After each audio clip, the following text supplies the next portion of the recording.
بلکہ ہماری زندگی عبادت والی بنے. ہم کو اللہ نے عبادت کے لیے پیدا کیا ہے. ہاں، اور عبادت سمجھانے کے لیے اللہ نے ہزاروں رسول دنیا میں بھیجے ہیں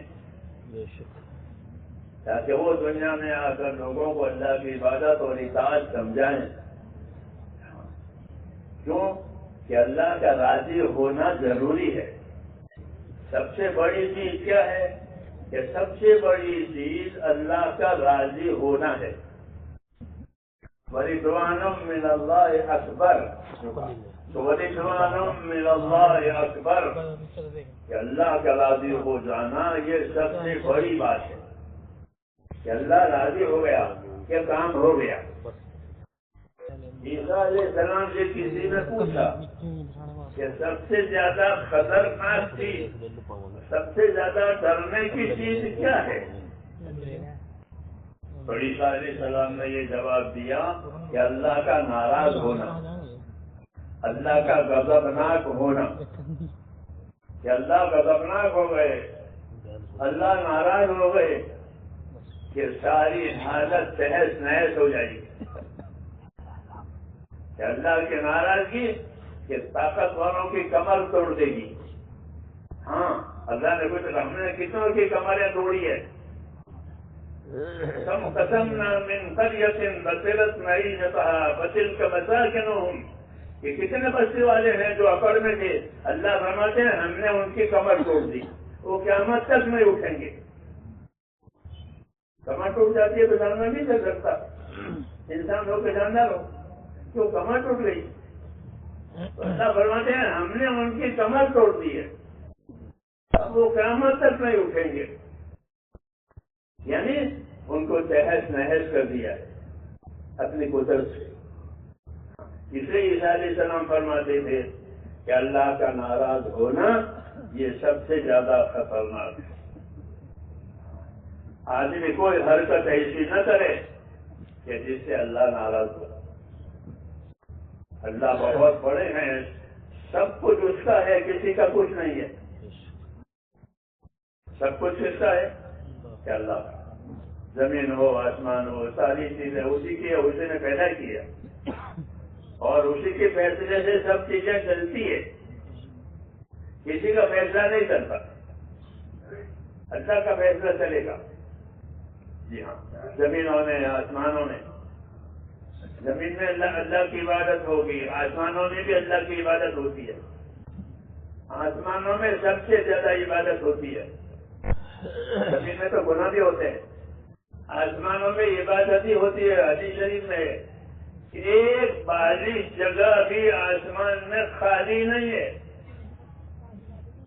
7 آسمان ہے، 7 آسمان ہے، ہر آسمان کے فرشتے ہیں. ایک بالی زمین، ایک بالی جگہ بھی آسمانوں میں خالی نہیں ہے. کوئی نہ کوئی فرشتہ وہاں عبادت میں اللہ کے سامنے مشغول ہے. تو سب سے عبادت آسمانوں میں ہوتی ہے. وَهُوَ الَّذِي فِي السَّمَاءِ إِلَٰهٌ وَفِي الْأَرْضِ إِلَٰهٌ. یہ کہا کہ وَهُوَ الَّذِي فِي السَّمَاءِ إِلَٰهٌ وَفِي الْأَرْضِ إِلَٰهٌ. اللہ وہ ذات ہے جو آسمانوں میں بھی عبادت کے لائق ہے، آسمانوں میں وہی معبود ہے اور زمین میں بھی وہی معبود ہے. ایک ہی اللہ ہے، اسی کی عبادت کی جائے گی. اسی کی عبادت کے لیے جناتوں کو، انسانوں کو پیدا کیا ہے. جی ہاں، تو زندگی کا بڑا کام میرے دوستو یہ ہے کہ ہماری زندگی اللہ کی عبادت والی بنے. اسی کی دعوت ہے، اسی کی محنت ہے، اور کچھ لینا نہیں ہے دنیا والوں سے. اس محنت کے ذریعے سے، اس دعوت کے ذریعے سے کسی سے کچھ نہیں لینا ہے. حاکموں سے حکومت نہیں لینی، مالداروں سے مال نہیں لینا ہے، زمینداروں سے زمین نہیں لینی ہے، کسی سے کچھ نہیں لینا ہے. بلکہ ہم کو اللہ نے ایک کام کے لیے پیدا کیا ہے، وہ ہے عبادت. ہم اللہ کے عبادت گزار بندے بن جائیں.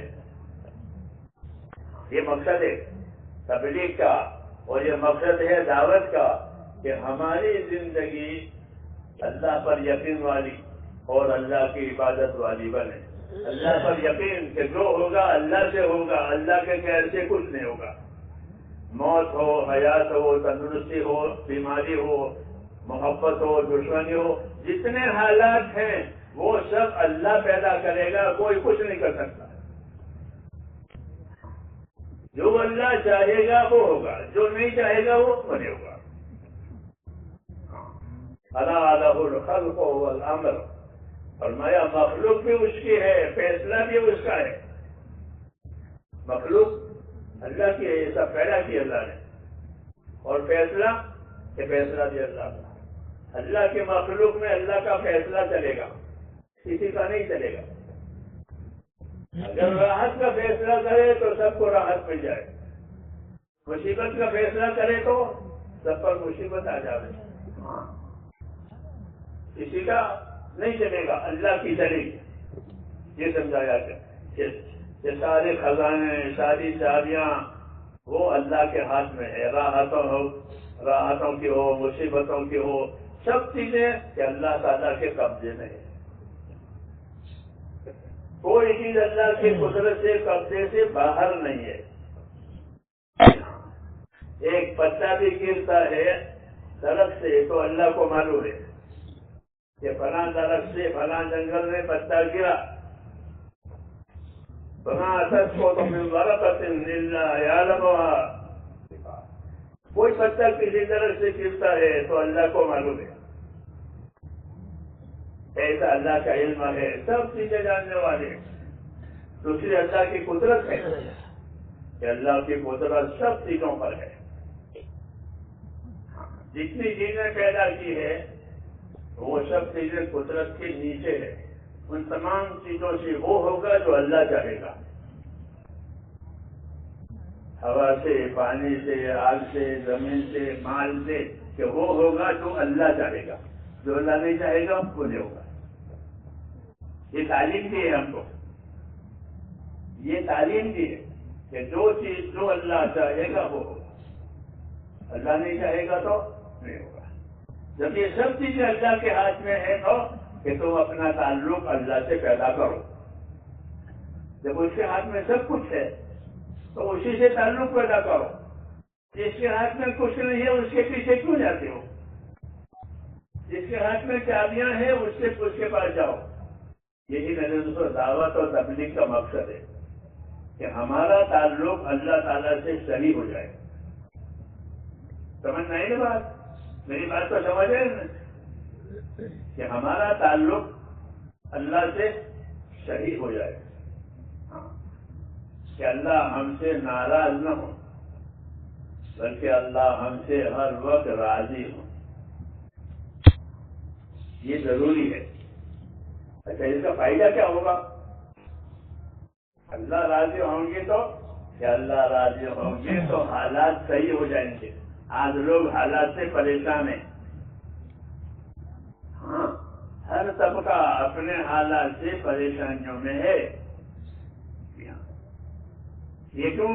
یہ اللہ کے ناراض ہونے کی نشانی ہے کہ اللہ ناراض ہے, اس لیے حالات بگاڑ دیے ہیں. حضور صلی اللہ علیہ وسلم جب مدینہ منورہ تشریف لے گئے ہجرت کر کے, اور لوگوں سے آپ کا ملنا ہوا, لوگوں نے آپ کا استقبال کیا, تو وہاں آپ نے ایک بیان فرمایا تھا. پہلا بیان کہاں؟ ہاں, یاد رکھو کہاں بیان ہوا؟ مدینہ میں. پہلا بیان ہوا ہجرت میں. تو اس بیان میں کیا فرمایا تھا؟ وہ بیان کتابوں میں ہے. بیچارے مسلمان کتابیں پڑھتے نہیں ہیں. ہاں, کتابیں نہیں پڑھتے, دین کی باتیں نہیں پڑھتے, دین سے بے خبر ہے, اللہ رسول کی باتوں سے بے خبر ہے. دعوت و تبلیغ اس لیے ہے کہ ہم اللہ کی طرف سے ہم پر کیا کیا ذمہ داریاں آتی ہے اس سے ہم واقف ہو جائیں. اس لیے تبلیغ ہے. تبلیغ خالی نکل جانے کے لیے نہیں ہے بلکہ اپنی ذمہ داریوں کو سمجھنے کے لیے تبلیغ ہے کہ مجھ کو اللہ نے پیدا کیا ہے, مجھ کو اللہ نے دین دیا ہے, میری کیا ذمہ داری ہے. ہاں, ذمہ داریوں کے سمجھنا اور ذمہ داری سمجھ کر اپنے آپ کو اس کا پابند کرنا, اس کا نام تبلیغ. تو میں وہ مدینہ منورہ کی بات کر رہا تھا کہ آپ نے مدینہ منورہ پہنچ کر کے لوگ آپ کے استقبال کے لیے, آپ کے ملاقات کے لیے مشتاق تھے, تیار انتظار ہو رہا تھا. تو آپ کا وہاں پہنچنا ہوا, پھر آپ نے ان لوگوں سے باتیں کی. وہ پہلی بات ملاقات کے وقت میں وہ کیا بات تھی؟ وہ بات یہ تھی کہ من اصلح ما بینہ و بین اللہ اصلح اللہ ما بینہ و بین خلقہ. یہ فرمایا, اور بھی باتیں فرمائی تھی. یہ ایک بات تھی جو اس مجمع نے ہمیں کہنی ہے. جی ہاں, کیونکہ آپ نے مجمع میں کہی ہے. جی ہاں, تو یہ بھی ایک سنت کہ جو بات آپ نے مجمع سے وہاں کہی ہے وہ بات ہماری زبان سے بھی اور ہمارے کانوں سے بھی ہم سن لیں. ہاں, ذمہ داری کی بات ہے. تو وہ بات یہ تھی کہ من اصلح ما بینہ و بین اللہ اصلح اللہ ما بینہ و بین خلقہ. حضرت رحمۃ اللہ علیہ نے حیات الصحابہ لکھی ہے. ہاں, اس میں بھی یہی بات ہے. کیا مطلب ہے اس کلام کا؟ اس میں رسول صلی اللہ علیہ وسلم نے رہبری فرمائی ہے ہماری. حالات سے لوگ پریشان ہوتے ہیں ہر زمانے میں, ہر طبقہ پریشان ہوتا ہے ہر زمانے میں. ہاں, تو اس کا کیا علاج ہے؟ تو وہ علاج کی طرف اشارہ ہوا ہے کہ من اصلح ما بینہ و بین اللہ اصلح اللہ ما بینہ و بین خلقہ. کہ جو لوگ اپنا اور خدا کا معاملہ ٹھیک کر لیں گے تو اللہ ان کا اور دنیا والوں کا معاملہ ٹھیک کر دے گا. اتنے آسان بات ہے کہ جو لوگ اپنا اور خدا کا معاملہ ٹھیک کر لیں گے کہ اللہ ہم سے ناراض نہ ہو, بلکہ اللہ نے جو جو ذمہ داریاں ڈالی ہیں وہ ہمارے ہاتھ سے پوری ہو جائے. اچھا, اللہ نے زیادہ ذمہ داریاں نہیں ڈالی ہے, دین کو آسان کر کے دیا ہے. دین آسان کر کے دیا ہے, زیادہ مشکل نہیں ہے, کوئی مشکل نہیں, کوئی تنگی نہیں ہے اندر. لیکن دین کو سیکھنے کی ضرورت ہے. سیکھیں گے تو اس کی آسانی کا پتہ چلے گا, اور سیکھے نہیں تو بغیر سیکھے تو ہر کام مشکل ہے. بغیر سیکھے ہر کام مشکل. کیوں سیکھا ہی نہیں ہے, اور سیکھے تو ہر کام آسان. دین کا بھی یہی معاملہ ہے کہ دین کو سیکھو تاکہ دین آسان ہو جائے. آج لوگوں کو دین بھاری پڑ رہا ہے, مشکل پڑ رہا ہے. اس کی وجہ کیا ہے؟ کہ اس کی وجہ یہ ہے کہ اس کو سیکھا نہیں ہے. ہاں, اس کو سیکھنا سمجھنا, کیونکہ ہم کو اللہ تعالیٰ نے اس دنیا میں دین پر چلنے کے لیے پیدا کیا ہے. یاد رکھو, کیوں پیدا کیا ہے؟ کہ لوگ دین پر چلیں, عبادت کریں, دین پر چلیں. اس کے لیے اللہ نے ہم کو یہاں پیدا کیا ہے. وہ ہماری زندگی کا اصلی کام ہے. دوسرے نمبر پر ہے. یہ اصلی کام ہے کہ ہماری زندگی دینی بنے. ہاں, اور دینی بننے کا مطلب یہ ہے کہ ہم کو سب سے پہلے آخرت کی فکر پیدا ہو جائے. آج ہمارے دلوں میں سے آخرت کی فکر غائب ہے. ہاں, صحابہ کرام اپنے بارے میں یہ فرماتے تھے کہ انما ہممنا الآخرہ ولیست ہممنا الدنیا. کہ ہماری فکریں، ہمارے عزائم، ہمارے ارادے آخرت بنانے کے ہیں. آپ لوگوں سے ارادے کروائے نا، عزائم کروائے نا دین کے کام کرنے کے. تو وہ فرماتے ہم نے تو یہی سمجھا ہے رسول صلی اللہ علیہ وسلم سے کہ ہم کو اللہ نے آخرت کے لیے پیدا کیا ہے. بات سمجھ میں آ رہی ہے؟ ہم کو آخرت کے لیے پیدا کیا ہے. کہ اس کی کیا نشانی ہے کہ ہم آخرت کے لیے ہیں؟ اس کی کیا دلیل ہے کہ ہم آخرت کے لیے ہیں؟ تو ہم روز روز آخرت کی طرف جا رہے ہیں. کس طرف جا رہے ہیں؟ کس طرف جا رہے ہیں؟ کہ روز روز ہم آخرت کی طرف جا رہے ہیں. جیسے مسافر اپنے گھر کی طرف آ رہا ہو روز روز تو ایک دن گھر پر پہنچ جائے گا. اس کا اسٹیشن آ جائے گا، اس کی جگہ آگے اتر جائے گا، میری جگہ آ گئی. تو ایسے ہی ہر آدمی دنیا میں مسافر ہے.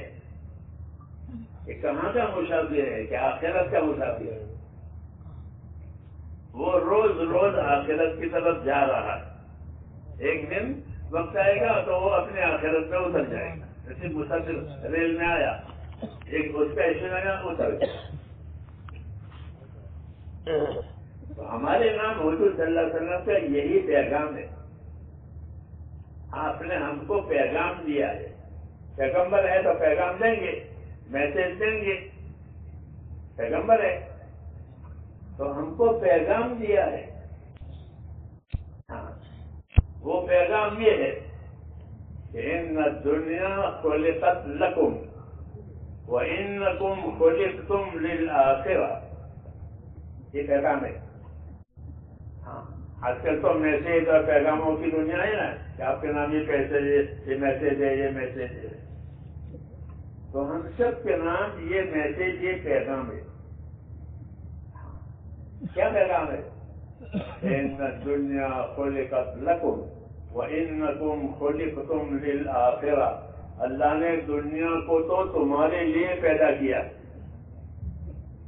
یہ نعمت ہے کہ اللہ نے دنیا ہمارے لیے پیدا کی ہے.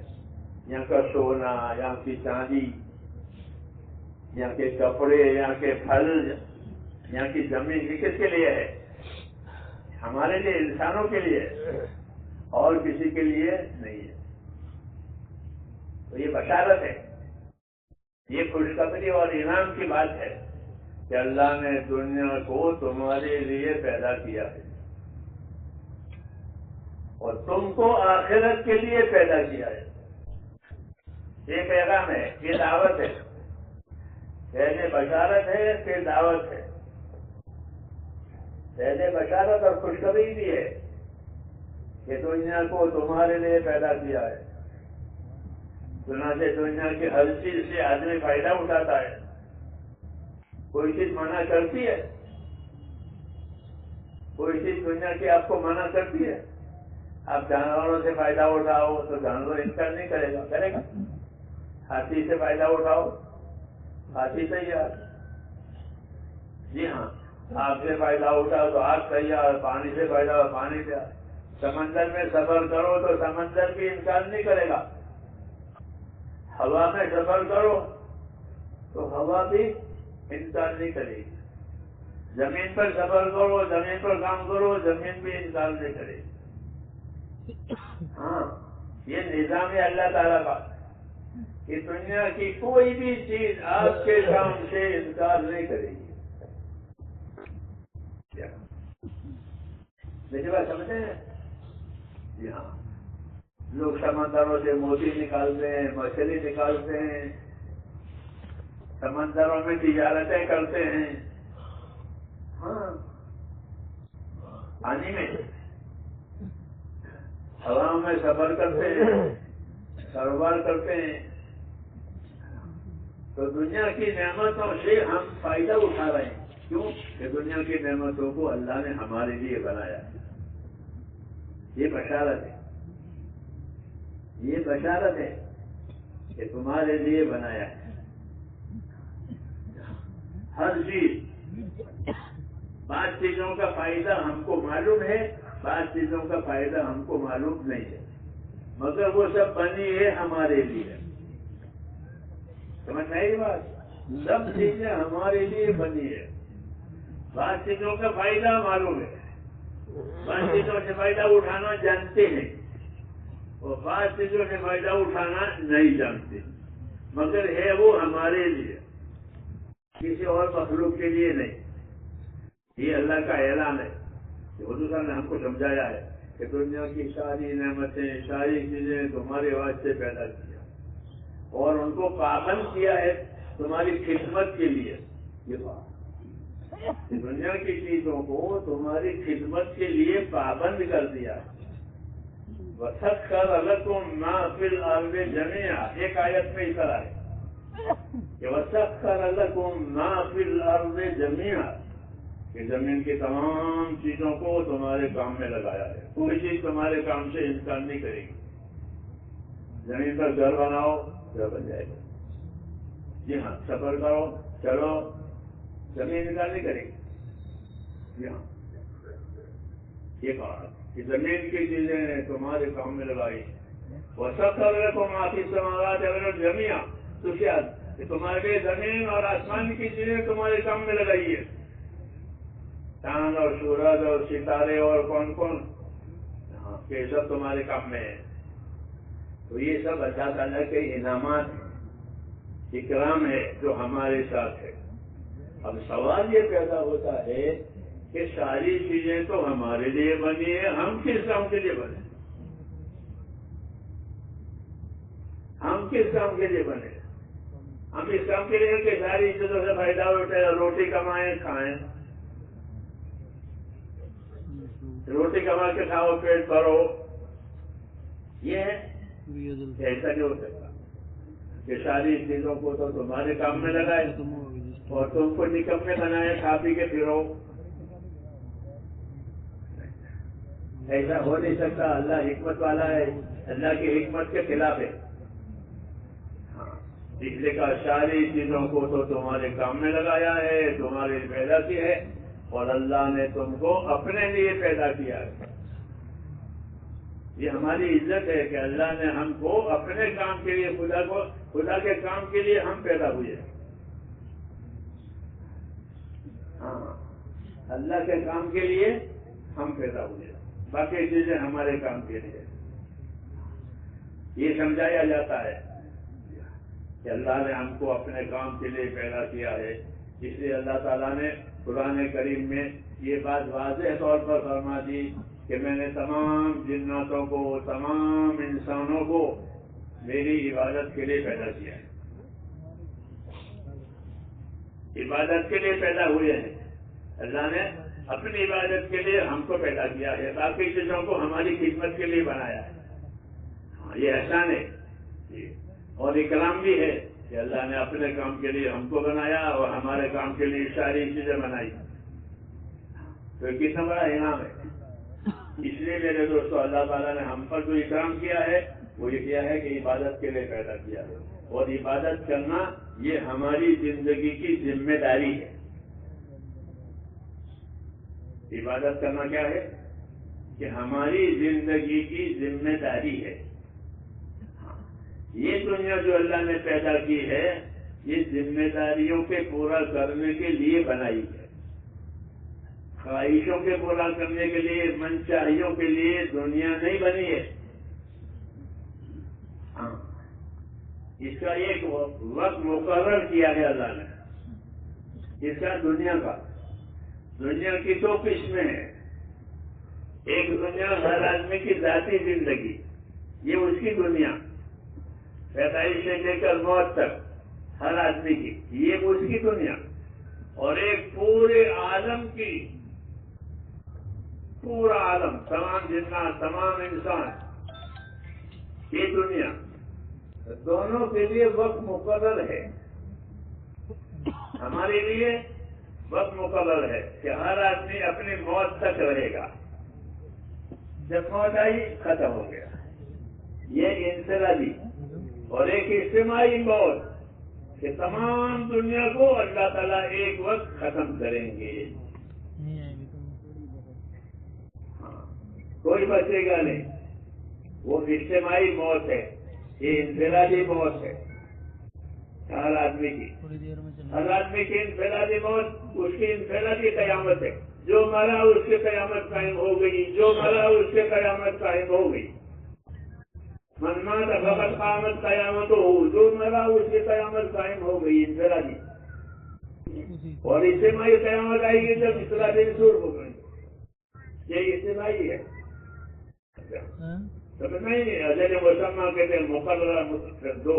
ایک ہر آدمی کی ذاتی زندگی اس کا ایک مقرر ہے, اور ایک پورے عالم کی زندگی وہ اس کا وقت مقرر ہے. مطلب اس کی تاریخ اللہ نے کسی کو نہیں بتائی کہ قیامت کب آئے گی. تو وہ اللہ کے پاس ہے, اللہ ہی جانتا ہے, اللہ نے کسی کو بتایا نہیں. تو یہ دو چیزیں ہیں, ہر آدمی کی موت اور دنیا کی موت. یہ اللہ کا فیصلہ ہے, یہ اللہ نے طے کیا ہے. یہ کیوں طے کیا ہے کہ اللہ تعالیٰ نے جو زندگیاں لوگوں کو جینے کے لیے دی ہے, ان زندگیوں میں انہوں نے کیا کیا کیا ہے, کیا کیا ذمہ داری پوری کی ہے, کیا کیا گناہ کیے ہیں, اس کا نتیجہ دکھانے کے لیے اللہ تعالیٰ نے یہ کیا کہ ہر آدمی کی موت پر اس کی ذاتی زندگی کا نتیجہ اس کے سامنے آ جائے گا. اس کی موت آئی کہ اس کے سامنے نتیجہ آئے گا. لیکن انفرادی. اور جب قیامت آئے گی تو سارے انسانوں کی زندگیوں کا نتیجہ ان کے سامنے آ جائے گا.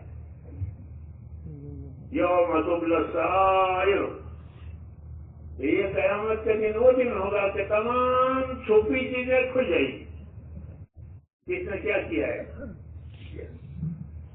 تو یہ دو وقت ہے, ایک اپنی ذاتی زندگی کی موت, ایک قیامت. یہ تو ان دونوں کی ہم کو اللہ نے خبر دی ہے تاکہ ہر آدمی اپنے نتیجے کے بارے میں فکر مند رہے کہ میری زندگی کا ایک نتیجہ آئے گا, موت آئے گی. اس میں مجھ کو اپنی زندگی کا حساب کتاب دینا ہے, اور اس کی جگہ ہوگی اس کی قبر. اس کی جگہ کیا ہوگی کہ اس کی قبر. اس کی قبر میں اس کے سامنے انفرادی طور پر آ جائے گا. یہ تو ہر آدمی کی انفرادی زندگی دیکھنے کے لیے کہ اس نے کیسی زندگی گزاری ہے, وہ ہے قبر کی زندگی. انفرادی اکیلا ہوگا اپنی قبر میں اور دیکھے گا. نماز ایک طرف ہے, اگر نماز ادا کی ہے تو نماز کلمے والا ہے, ایمان والا ہے تو کلمہ اس کے سر کی طرف ہوگا قبر میں. نماز سیدھے ہاتھ کی طرف ہوگی, روزہ دائیں طرف ہوگا. اس طرح جتنے بھی اعمال ہیں وہ سب اس کو قبر میں گھیریں گے, چاروں طرف ہو جائیں گے. کیوں؟ تاکہ اس پر اللہ کا عذاب نہ آئے, قبر کا عذاب نہ آئے. اس لیے اس کے اعمال اس کی حفاظت کریں گے. یہ حدیثوں میں بتایا گیا. اس لیے ہر آدمی کو اپنے قبر والی زندگی کی فکر کرنے کی دعوت دی ہے. سمجھ میں آئی نا بات؟ اپنی دعوت دی ہے کہ اپنے ایمان کو مضبوط کرو, اپنی عبادتوں کو صحیح کرو, لوگوں کے ساتھ کے تعلقات کو بھی صحیح کرو. ان سب چیزوں کو صحیح کر کے پھر جاؤ. یہی تبلیغ ہے. تبلیغ کا یہی مقصد ہے کہ ہمارا معاملہ اللہ تعالیٰ سے بھی صحیح ہو جائے اور اللہ کی مخلوق سے بھی صحیح ہو جائے. سمجھ میں آئی نا بات؟ دعوت کا مقصد صرف چلے ادا کرنا نہیں ہے, بلکہ چلوں کی محنت کے ذریعے سے اور دین کے کام کو سیکھ کر کے ہماری زندگی ایسی بنے کہ ہم اللہ کا حق ادا کرنے والے بھی بن جائیں اور اللہ کی مخلوق کا حق ادا کرنے والے بھی بن جائیں. یہ تبلیغ کا مقصد ہے. اس دنیا کو میرے بھائیوں اللہ نے حقوق ادا کرنے کی جگہ بنایا ہے کہ یہاں حقوق لوگوں پر آئیں گے. ماں باپ کے حقوق, پڑوسی کے حقوق, ایک دوسرے کے حقوق آتے ہیں. یہ دنیا حقوق ادا کرنے کی جگہ ہے اور آخرت بدلہ پانے کی جگہ ہے. سمجھ نہیں نا بات؟ تو جو حقوق ادا کر کے جائے گا اس کا جانا صحیح ہوگا اور وہ موت پر خوش ہو جائے گا. وہ سارے حقوق ادا, اللہ کا حق آیا وہ بھی ادا ہوا, رسول کا حق آیا وہ بھی ادا ہوا, قرآن شریف کا حق آیا وہ بھی ادا ہوا, پھر بندوں کے حقوق آئے وہ بھی ادا ہوئے. تو اس کی زندگی بھی خوش اور اس کی موت بھی خوش، وہ اپنی موت پر خوش ہو جائے گا۔ دعوت اور تبلیغ اسی کے لیے ہے کہ ہم کو ان تمام چیزوں کے بارے میں معلومات ہو جائیں، ہم واقف ہو جائیں اور واقف ہو کر کے اس پر عمل کرنے والے بن جائیں۔ اس لیے لوگوں کو دعوت دیتے ہیں کہ 4 مہینے اللہ کے راستے میں نکلیں گے تو پتہ چلے گا کہ ہمارے اوپر کیا کیا حق ہے۔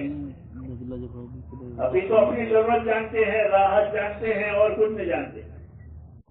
کھانا ہے، کمانا ہے، کپڑے بنانا ہے، گھر بنانا ہے، وہ تو ٹھیک ہے، یہ تو ضرورت ہے، اور ضرورت کا تعلق موت تک ہے۔ ضرورت کا تعلق کہاں تک ہے؟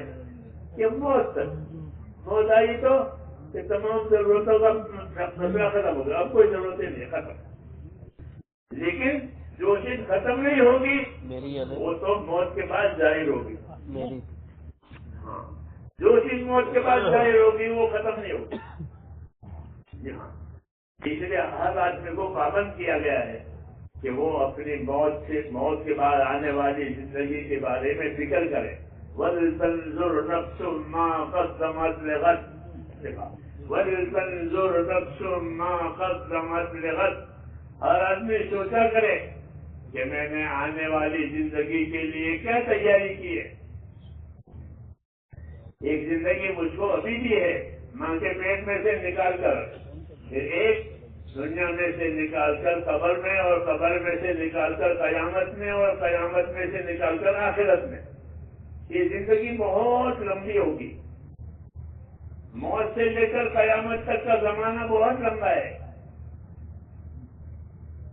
موت سے لے کر قیامت تک کا زمانہ بہت لمبا، پھر قیامت کا زمانہ تو وہ بھی بہت لمبا، پھر قیامت کے بعد آخرت ہے کہ وہ بہت لمبا۔ لیکن لوگ آج اس کو بھول گئے ہیں۔ کیا ہو گیا؟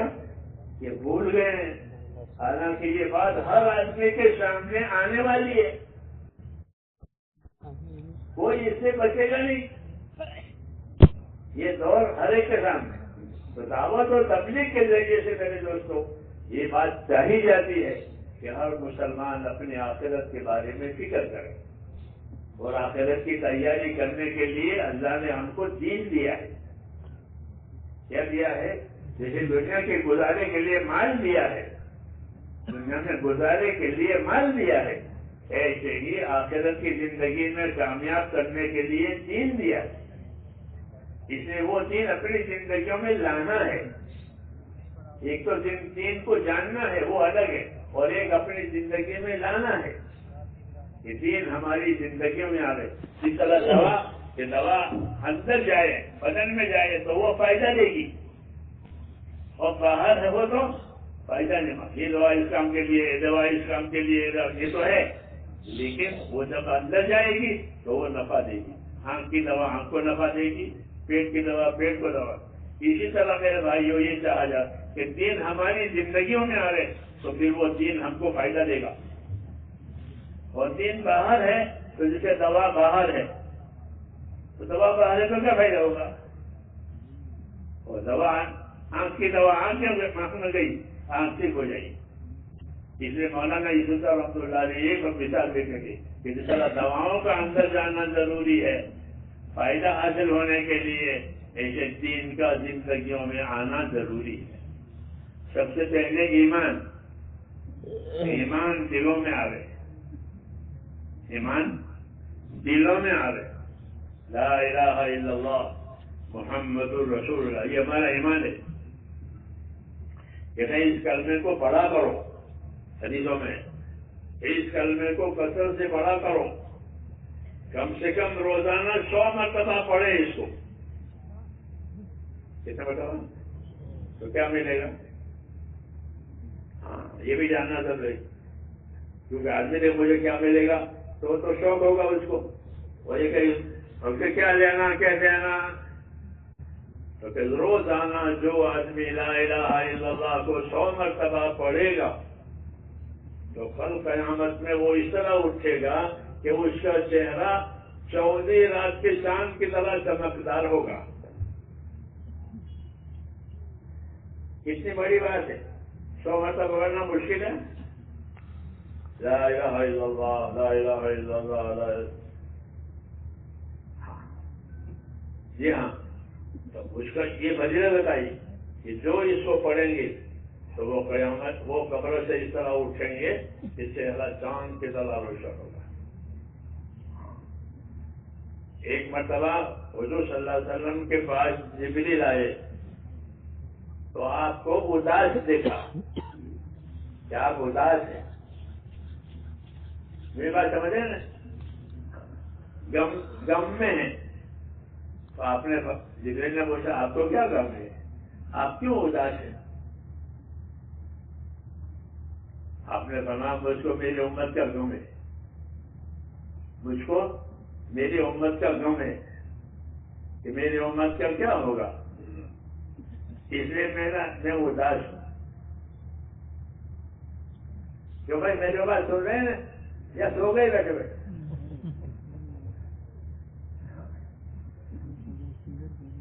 یہ ہماری باتیں جو ہے نا ساتھی باتیں کرتے ہیں نا، یہ سبق ہے۔ اجتماع کے معنی سبق یاد کر کے جانا، یہ مطلب ہوتا ہے اجتماع کا۔ جیسے مدرسوں میں سبق یاد کرتے ہیں بچے، ایسے بڑوں کے لیے یہ مدرسہ ہے، اور یہ باتیں بطور سبق کے ہیں کہ بھول جاؤ گے تو فائدہ نہیں ہوگا، یاد ہوگا تو فائدہ ہوگا۔ ہاں بھول گیا برباد، اس لیے ان باتوں کو یاد رکھنا ہے۔ تو آپ کو اداس پایا کہ آپ اداس ہیں، تو آپ نے فرمایا مجھ کو میری امت کا غم کہ ان کا کیا ہوگا آخرت میں، دنیا تو گزر جائے گی۔ جی ہاں، تو حضرت جبریل علیہ السلام نے کہا ہمارے ساتھ چلو، اور آپ کو ایک قبرستان میں لے گئے۔ ایک قبر پر جا کر جبریل نے کہا کہ اٹھ جا اللہ کے حکم سے، تو موسیٰ نکلا قبر میں سے، کالا چہرے والا، ہائے ہائے کرتا ہوا۔ ایک آپ تو واپس چلا گیا، تو واپس چلا گیا، پھر دوسری قبر پر اس طرح کیا کہ اٹھے اللہ کے حکم سے، تو واپس وہ روشن چہرے والا اور پڑھا لا الہ الا اللہ، یہ دکھایا سمجھ آئی نا بات؟ اور دیکھا کا جو کہا کہ دیکھ لیا آپ نے ان کو، پھر فرمایا جو جس حالت میں زندگی گزارے گا اس حالت میں مرے گا۔ ایمان کے ساتھ اللہ کے حکموں کے ساتھ زندگی گزاری ہے تو وہ مرے گا، اور اٹھے گا تو نور والا اٹھے گا، نورانی، ایمان کا نور، ایمان کا نور، عبادت کا نور۔ جی ہاں، یہ اس کی زندگی میں ہوگا۔ جی ہاں، اور یہ نہیں ہے تو پھر کالا ہوگا۔ بس یہ لوگ جیسی زندگی گزاریں گے ویسے اٹھیں گے۔ کیونکہ آپ اداس تھے کہ میری امت کا کیا حال ہوگا، تو بتایا تو کیا مطلب ہوا کہ اب رہبری ہو گئی کہ اپنی زندگیوں کو صحیح کریں گے تو دنیا کی زندگی کے حالات بھی صحیح ہوں گے اور آخرت کے حالات بھی صحیح ہوں گے۔ جب قبر میں اٹھے گا تو نورانی ہوگا۔ یہ جبرائیل علیہ السلام نے آپ کو بتا کر پھر آپ کے ذریعے سے ہم کو یہ بات پہنچی، آپ کے ذریعے سے یہ حدیثیں ہم کو پہنچی ہے۔ کیوں؟ تاکہ ہم اپنی زندگی کا رخ صحیح کریں۔ حضرت عمر رضی اللہ تعالیٰ عنہ لوگوں سے یہ کہتے تھے کہ یاد رکھو جیسی زندگی گزارو گے ویسے مرو گے، جیسی زندگی گزارو گے ویسے مرو گے، اور جیسے مرو گے ویسے قبروں سے اٹھو گے۔ یہ حساب کتاب ہے، اس لیے دعوت دی ہے کہ اپنی زندگی ہمیں ایک تو ایمان والی بنانی ہے۔ کیسے بنانی ہے؟ کہ ہمارا تعلق اللہ تعالیٰ سے صحیح ہو جائے، اللہ ہم سے ناراض نہ ہو، کیونکہ اللہ کے ہاتھ میں سب کچھ ہے۔ کہ اللہ ناراض ہو گیا پھر کچھ نہیں ہے، زمین آسمان سب ہمارے خلاف ہو جائیں گے، کیوں اللہ ہی ناراض ہے۔ جب اللہ ناراض ہوتے ہیں تو ساری مخلوق بھی ناراض، ہاں، اور اللہ راضی ہوتے ہیں تو ساری مخلوق بھی راضی۔ اس لیے میرے دوستوں ہم کو یہ بات سمجھائی ہے کہ اللہ کو راضی کرنے سے سارے حالات صحیح ہو جائیں گے، اور اللہ کو ناراض کرنے سے سارے حالات برباد ہو جائیں گے۔ اس لیے یہ دیکھنا ہے کہ اللہ کس سے راضی ہے، اور ایک تو اللہ ایمان سے راضی ہے۔ کس سے راضی ہے؟ اپنے ایمان کو مضبوط کرو، اللہ سے تعلق مضبوط کرو، اللہ کے راستے میں نکلنے کی وجہ سے اور اللہ کے دین کی محنت کی وجہ سے ایمان مضبوط ہوگا۔ یاد رکھو یہ بات، اگر اپنے بال بچوں میں کھانے کمانے نہ رہے تو یہ ایمان کمزور ہو جائے گا۔ بعض مرتبہ موت کے جھٹکے کی وجہ سے آدمی اپنا ایمان کھو دیتا ہے اور دنیا سے بے ایمان جاتا ہے، موت کا جھٹکا لگتا ہے۔ اس نے کہا کہ اپنے ایمان میں قوت پیدا کرو۔ کیا پیدا کرو؟ اپنے ایمان میں قوت پیدا کرو، اللہ کے تعلق کو مضبوط کرو۔ اللہ کا تعلق مضبوط ہوتا ہے اللہ کے حکموں پر چلنے سے۔ جتنا ہمارا چلنا اللہ کے حکموں پر ہوگا اتنا ہمارے ایمان میں قوت آئے گی، اللہ کا خوف پیدا ہوگا، اللہ کی رحمت کی امیدیں اندر پیدا ہوگی، دعاؤں میں قبولیت ہوگی، عبادت میں جی لگے گا۔ یہ ساری چیزیں اس سے پیدا ہوتی ہے۔ اس لیے دعوت کا یہ تو راستہ ہے، اور دعوت کی جو یہ محنت ہے اس میں یہ باتیں پیدا ہوتی ہیں۔ اس لیے لوگوں کو یہ بات کہی جاتی ہے کہ دین کی محنت کرو تاکہ زندگیوں میں دین آوے، یعنی ایمان میں قوت آوے، ہماری عبادتیں صحیح ہو جاوے۔ ایمان اور عبادتیں صحیح ہوتی ہے تو اخلاق اور عادتیں صحیح ہو جاتی ہیں، ورنہ دنیا میں اخلاق عادتیں بگڑ جاتی ہے۔ یہاں لوگ اس جن کی عادتوں سے پریشان ہوتے ہیں، ماں باپ بھی پریشان ہوتے ہیں، اور جب دین کے راستے پر آئے گا، ایمان میں اعمال میں ترقی کرے گا تو اللہ اس کی اخلاق کو بھی ٹھیک کریں گے، عادتیں بھی ٹھیک ہو، نیتیں بھی ٹھیک ہو جائے گی۔ ساری چیزوں کی بہتری اللہ نے اپنے دین میں اور دین کی محنت میں رکھی ہے، یہ یاد رکھو۔ ساری خیر اللہ نے دین میں رکھی ہے اور دین کی محنت میں رکھی ہے۔ جیسے کھیتی کے لیے کھیتی کی محنت، تجارت کے لیے تجارت کی محنت، مزدوری کی محنت، ایسے دین کے لیے دین کی محنت۔ کہ دین کی محنت نہیں ہوگی تو دین کا نفع نہیں سامنے آئے گا۔ یہ کوئی زمین پر محنت نہ کرے تو زمین سے کیا لے گا؟ تجارت پر محنت نہ کرے تو تجارت سے کچھ نہیں ملے گا۔ لوگ اپنی چیزوں پر، تجارتوں پر، زمینوں پر محنت کر کے اس کا نفع لیتے ہیں۔ دین پر محنت کریں گے تو پھر دین کا نفع آئے گا۔ حدیثوں میں ہے کہ دین کی محنت ضرور کرو، علیکم بالجہاد فی سبیل اللہ، کہ دین کی محنت ضرور کرو۔ کہ کیا فائدہ ہوگا؟ فرمایا کہ دین کی محنت کرو گے تو اللہ تمہارے غم کو اور پریشانیوں کو اٹھا لیں گے۔ ہاں، غم اور پریشانیاں دور کرنے کا یہی راستہ ہے کہ دین کی محنت کرو، کہ دین کی محنت جنت کے دروازوں میں سے ایک دروازہ ہے۔ حدیثوں میں کہ دین کی محنت کر گیا گویا دروازے پر پہنچ گیا، جنت کے دروازے پر۔ کہ دین کی محنت ضرور کرو، کہ دین کی محنت جنت کے دروازوں میں سے ایک دروازہ ہے ایک، اور اللہ دین کی محنت کی وجہ سے تمہاری پریشانیوں کو اٹھا لے گا۔ آج لوگ پریشان ہیں، لوگ پریشان ہیں، حالانکہ ایمان ہمارے پاس ہے۔ ایمان میں تو برکت ہوتی ہے، اور ایمان کی وجہ سے برکتیں ملتی ہے، ایمان کی وجہ سے دعائیں قبول ہوتی ہے، ایمان کی وجہ سے پریشانیاں ختم ہوتی ہے۔ لیکن چونکہ ہمارے ایمان میں قوت نہیں ہے، جی ہاں، باپ دادوں والا ایمان ہے، اب دادے مسلمان تھے، ہم بھی مسلمان ہیں، تو وہی ہے پرانا۔ تو اسی طرح زمین جائیداد باپ نے چھوڑی ہے، دادا نے چھوڑی ہے، اس پر گزارا نہیں کرتے لوگ، بلکہ اس کو بڑھاتے ہیں۔ بڑھاتے نہیں بڑھاتے؟ یہ تو ہمارے دادا کے زمانہ تھا، یہ ہم نے کیا، تو بھائی ایسے دین بھی دادا کے زمانے کا چلا آ رہا ہے کہ اس کو بڑھاؤ۔ وہ بڑھانے کی کیا شکل ہے؟ کہ دین کی محنت کرو، کیا کرو تو پھر ایک دین بڑھے گا، اندر خدا کا خوف پیدا ہوگا، پہلی بات اندر۔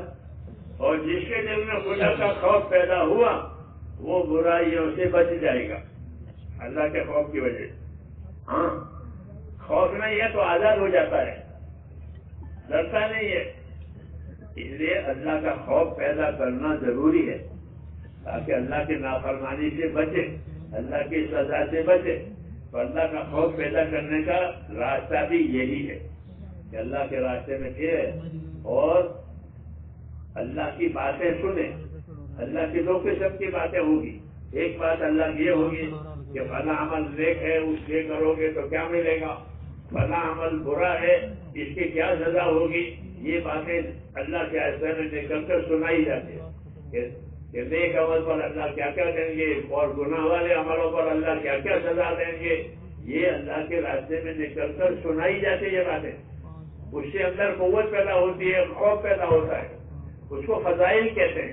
کیا کہتے ہیں کہ اللہ کے راستے میں نکل کر فضائل کو سنو کہ نماز چھوڑنے کا کیا وبال ہے اور نماز ادا کرنے کی کیا برکت ہے. کہ فجر کی نماز پڑھی تو فجر کی نماز پڑھنے پر کیا ملے گا. تو حدیث میں ہے کہ جس نے فجر کی نماز پڑھی تو اللہ اس کا ضامن ہے.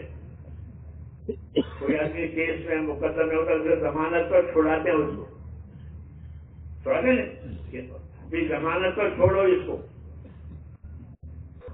لوگ اس کے ضامن بنتے ہیں کہ یہ کچھ کرے گا نہیں, ہم ضامن ہیں. تو اللہ کہتے ہیں جو فجر کی نماز پڑھے گا وہ میری حفاظت اور ضمانت میں آ گیا. جس نے فجر کی نماز پڑھی وہ اللہ کی ضمانت اور حفاظت میں آ گیا. کتنا بڑا انعام ہے. اب یہ اللہ کی حفاظت میں زندگی گزارے گا, روز فجر کی نماز پڑھے گا, روز اللہ کی ضمانت اور حفاظت میں آیا. ہاں, یہ جو عمل ہم کرتے ہیں اس کا فضیلت, اس کی برکت, اس کا نتیجہ کیا ہے وہ جاننا ضروری ہے. یہ نماز, مسلمان نماز پڑھیں گے, کیا پڑھیں گے کہ مسلمان 500 نمازیں ادا کریں گے. کہ 500 نمازوں پر کیا انعام ملے گا, تو کہ بڑا انعام ملے گا. کیا ملے گا؟ بڑا انعام ملے گا نمازوں پر. تو وہ بڑا انعام کیا ہوگا؟ یہ بڑا انعام یہ ہے انی معکم لئن اقمتم الصلاۃ وآتیتم الزکاۃ وآمنتم برسلی. اس سے بڑا کوئی انعام نہیں ہے. اللہ کہتے ہیں مسلمانوں سے کہ اگر تم نمازوں کے ادا کرنے والے بن گئے, زکات دینے والے بن گئے, میرے نبی کے طریقے پر چلنے والے بن گئے تو میں تمہارے ساتھ ہوں. اللہ کا ساتھ ہو گیا. اللہ سے بڑا کوئی نہیں, اللہ سے بڑا ساتھ دینے والا کوئی نہیں. یہ بڑا انعام ہے ایمان والوں کے لیے کہ وہ نمازیں کریں گے, ادا کریں گے, اللہ کہتے ہیں میں تمہارے ساتھ. اب کوئی مسئلہ ہی نہیں ہے, اللہ ہمارے ساتھ ہے, لیکن ہم نے نماز چھوڑ دی ہے تو اللہ کا ساتھ اب نہیں ہے. اس لیے میرے دوستوں یہ نیت کرنی ہے کہ ہم اپنی نمازوں کو برابر ادا کریں گے. یہ نیت کرتے ہو نہیں کرتے؟ ہاں, یہ دعوت ہے کہ نماز ادا کرنے سے بندہ اللہ کی حفاظت میں بھی آتا ہے اور بندے کے لیے اللہ کی مدد بھی ہوتی ہے, اور دعا بھی نماز پڑھنے سے قبول ہوتی ہے. ہاں, نماز پڑھنے کی وجہ سے دعاؤں میں قبولیت آتی ہے.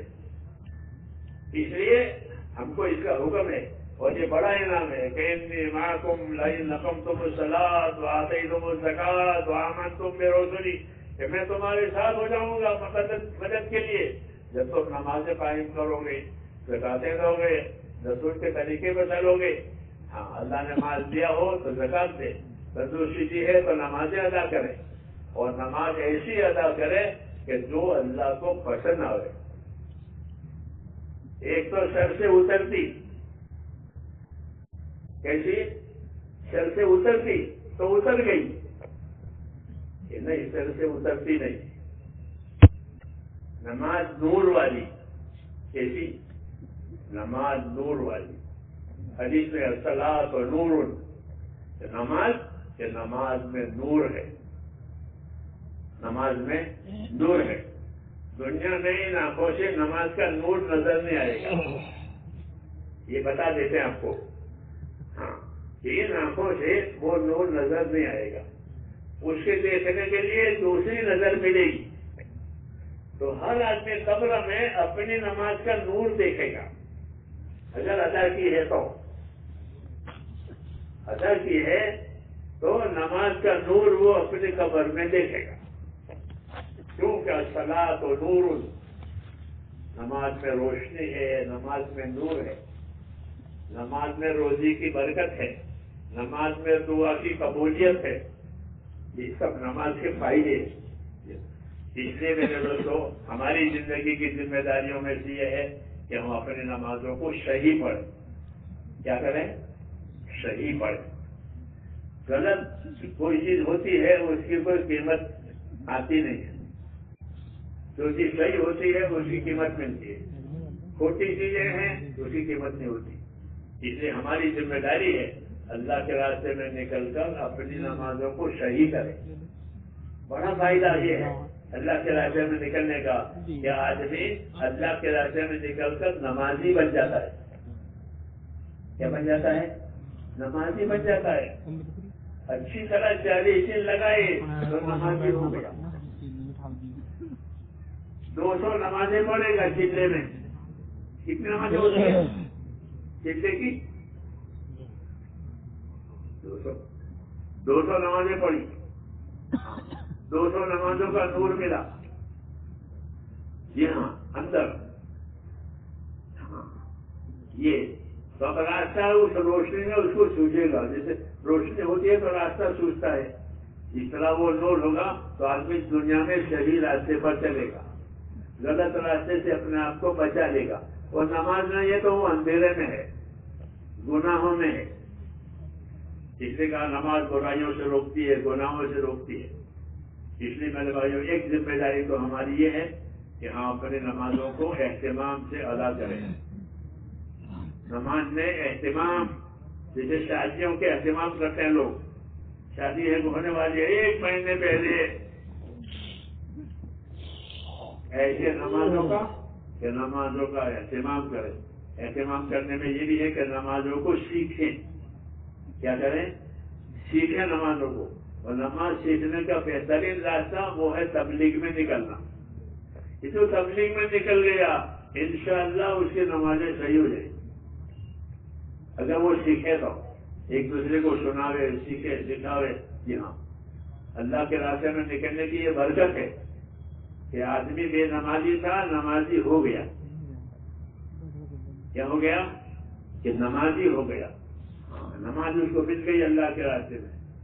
بعض لوگ ایسے ہوئے ہیں کہ انہوں نے اللہ کے راستے میں نماز نکل کر نمازی بن گئے، اور جو تبلیغ میں نکلنے سے پہلے جو نمازیں چھوٹی تھی وہ بھی ادا کر دی۔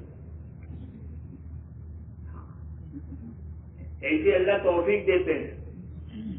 ہمارے قریب میں ایک جگہ ہے، وہ ایک ساتھی تو جماعتوں میں نکلا، ہومورک لگایا باہر، مرتے وقت اپنے بھائی سے یوں کہا کہ ایک بہت بڑا مسئلہ تھا اور بڑی مشکل تھی، وہ آسان ہو گئی۔ کہ وہ کیا؟ کہ میرے ذمہ نمازیں باقی تھی۔ کتنی نمازیں؟ کہ 20 سال کی۔ کتنے؟ 20 برس کی نمازیں نہیں پڑھی۔ اب تبلیغ میں نکل پتا چلا کہ 20 سال کی نمازیں کھوئی ہے۔ تو وہ روزانہ مغرب سے عشاء تک مسجد میں رہتا تھا، اپنی چھوٹی ہوئی نمازیں حساب کر کے پڑھتا رہتا تھا۔ تو کسی کو بتانے مرتے وقت اپنے بھائی کو بتایا، وہ جو 20 سال کی نمازیں چھوٹی ہوئی تھی الحمدللہ وہ پوری ہو گئی۔ ایسے بھی لوگ ہیں جو ادا کی نمازیں وہ تو ادا کرتے ہیں، چھوٹی ہوئی نہیں پڑھتے۔ یہ کیا ہو رہا کہ اس کام کی برکت سے اللہ ایسی توفیق دیتے ہیں۔ ایسے لوگوں نے زکاتیں نہیں دی ہے تو وہ لوگوں نے زکاتیں دی ہیں، کیونکہ لوگ زکات نہیں دے رہے ہیں پورا حساب سے۔ آج کل یہ مصیبت ہو گئی ہے، زکات مردوں پر بھی ہوتی ہے، عورتوں پر بھی واجب ہوتی ہے، لیکن کون بتاوے؟ علماء سے پوچھتے بھی نہیں ہے کہ کتنی زکات دینی ہے، کب دینی ہے، کس کو دینی ہے۔ پیسے جمع کر کے رکھتے ہیں، پھر مرتے وقت چھوڑ کے جاتے ہیں۔ ان سے بڑا کوئی نقصان نہیں ہے کہ آدمی پیسے جمع کرے اور مرتے وقت چھوڑ جائے۔ اس کو اتنا پچھتاوا ہوتا ہے مگر وہ کسی کو بتا نہیں سکتا کہ مال چھوڑ دیا اور زکاتیں بھی نہیں دی۔ اس میں میرے بھائیوں دعوت کا مقصد یہ ہے کہ جو چیزیں اللہ نے ہم پر فرض کی ہیں وہ فرض ادا ہو جاؤ. نماز ہو تو نماز، زکات ہو تو زکات، روزہ ہو تو روزہ. اللہ نے حج کی طاقت دی ہے تو حج. یہ اللہ کے فرائض ہیں. اللہ کے فرائض کا مطلب سمجھے، یہ اللہ کا حق ہے. جس کسی کا حق ہوتا ہے قرضہ وغیرہ تو دینا پڑتا نہیں دینا. ایسے ہی یہ فرائض، یہ جو چیزیں فرائض ہیں وہ اللہ کا حق ہے. اس کو تو ادا کرنا ہی کرنا ہے مرنے سے پہلے. جی ہاں، کیونکہ اللہ کا حق ہے، مر کر کے اللہ کے سامنے جائے گا. اس لیے اس کی تاکید زیادہ کی جاتی ہے کہ سب سے پہلے اپنی نمازوں کو بناؤ، اپنی نمازوں کو صحیح کرو. ہمارے بزرگوں کی یہی رہبری ہے کہ نماز سے پھر باقی زندگی صحیح راستے پر آ جائے گی. یہ نماز کہ وہ بھی با جماعت ادا کرنی ہے. کیسے کرنی ہے؟ با جماعت. کہ نماز با جماعت پڑھو، اس جماعت میں سستی نہ ہو. عبداللہ ابن مسعود رضی اللہ عنہ بڑے صحابی ہیں. وہ ایک عجیب بات کہتے ہیں، وہ ایک عجیب نصیحت کرتے ہیں. وہ کیا کہتے ہیں؟ فرماتے تھے کہ جو آدمی یہ تمنا رکھتا ہو، یہ آرزو رکھتا ہو کہ میں اپنے اللہ سے ایمان کی حالت میں ملاقات کروں. اس حالت میں، ایمان کی حالت میں اللہ سے ملاقات. جس کی یہ آرزو ہو کہ اپنے اللہ سے ایمان کی حالت میں ملنا. ظاہر بات ہے کہ سب مسلمان کی یہی تمنا ہے. کون بے ایمان بن کر اللہ سے ملنا پسند کرے گا؟ کوئی پسند کرے گا کہ بے ایمان بن کر اللہ سے ملے؟ تو جو آدمی ایمان کی حالت میں اللہ تعالیٰ سے ملنے کی تمنا رکھتا ہو تو اس کو چاہیے کہ اپنی نمازوں کو مسجدوں میں جا کر با جماعت ادا کرے. ابن مسعود کی یہ بڑی بات ہے کہ اللہ سے ایمان کی حالت میں ملاقات کرنا ہے تو اس کا یہ راستہ ہے. ظاہر بات ہے کہ ہر مسلمان یہ چاہے گا کہ اللہ سے ایمان کے ساتھ ملے. بے ایمانی کے ساتھ اللہ ملنا، اللہ کو ملنا تو کوئی بات ہے؟ تو اللہ سے اگر ایمان کے ساتھ ملنا چاہتے ہو تو فرمایا مسجدوں میں جا کر نمازوں کو با جماعت ادا کرو. با جماعت نماز ادا کرنے کا اثر یہ ہوگا کہ مرتے وقت ایمان نصیب ہوگا اور ایمان کی حالت میں اللہ سے ملاقات کرے گا. یہ اس کی اہمیت بتائیے. اور پھر آگے فرماتے ہیں کہ تمہیں یہ بات معلوم ہونا چاہیے. لوگوں سے کہ تمہیں یہ بات معلوم ہونی چاہیے کہ اللہ نے تمہارے لیے تمہارے نبی کی سنتیں بتائی ہے. نبی کے طریقے، سنت طریقے. اور با جماعت نماز ادا کرنا یہ نبی کی سنت ہے. با جماعت نماز ادا کرنا یہ سنت ہے. بے جماعت نماز پڑھنا سنت کے خلاف ہے. بغیر عذر کے، کوئی عذر نہیں ہے جماعت چھوڑ دے، یہ سنت کے خلاف ہے. اور با جماعت نماز ادا کرنا یہ نبی کی سنت ہے. پھر فرمایا کہ نبی کی سنت کو چھوڑو گے تو گمراہ ہو جاؤ گے. یہ ابن مسعود کی ایک بڑی بات ہے. وہ لوگوں کو نصیحت کرتے ہیں کہ اللہ سے ایمان کی حالت میں ملنے کا شوق ہو تو اپنے نمازوں کے پابند بنو. اور جس طرح نمازوں کی پابندی ضروری ہے ایسا نمازوں کو صحیح سیکھ کر ادا کرنا بھی ضروری ہے. جو غلط نماز پڑھی ہے تو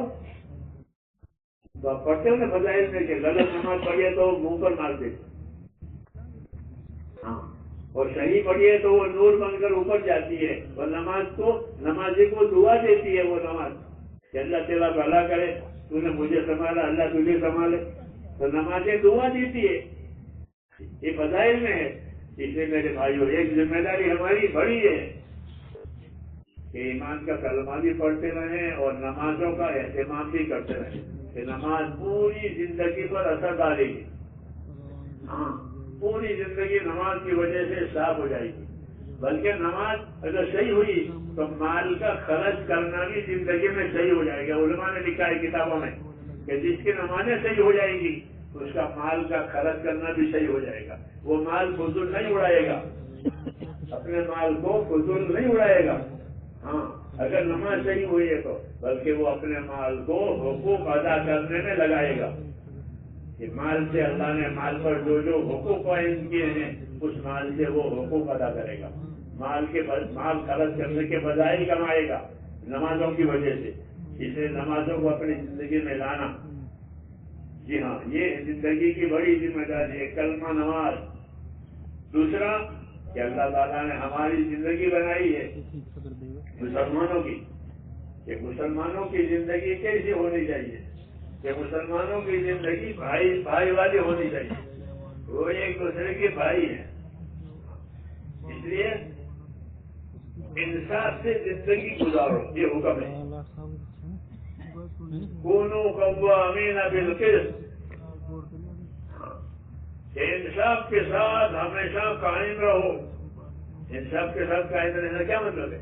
کہ جو چیز اپنے لیے پسند کرو وہی دوسرے کے لیے پسند کرو، جو چیز اپنے لیے ناپسند کرو وہ دوسروں کے لیے ناپسند کرو. اس کو انصاف کہتے ہیں. گالی کھانا پسند کرتے ہو؟ نہیں، تو پھر گالی دینا کیسا پسند ہے؟ دوسروں کو گالی دی. انصاف ہے کہ جو چیز اپنے لیے پسند کرو وہ دوسروں کے لیے پسند کرو.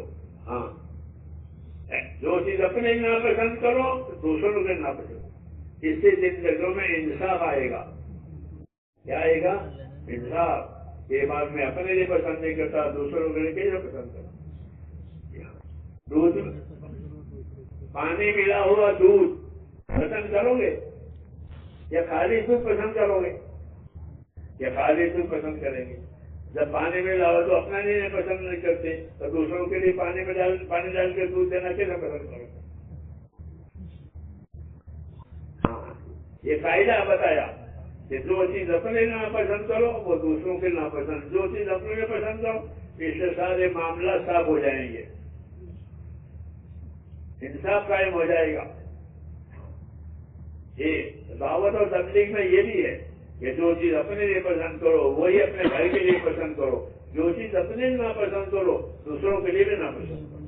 ایسے بنو انصاف والے. اللہ نے قرآن پاک میں انصاف سے رہنے کا حکم دیا ہے کہ کونوا قوامین بالقسط. ہاں، انصاف کے ساتھ برابر قائم رہو. جو اپنے لیے پسند کرو وہ دوسروں کے لیے پسند کرو، جو اپنے ناپسند کرو دوسروں ناپسند کرو. تو یہ باتیں میرے دوستوں اپنی زندگی میں پیدا کرنی ہے. تو گھر بیٹھے پیدا ہو جائے گی. گھر بیٹھے تو روزی بھی نہیں ملتی.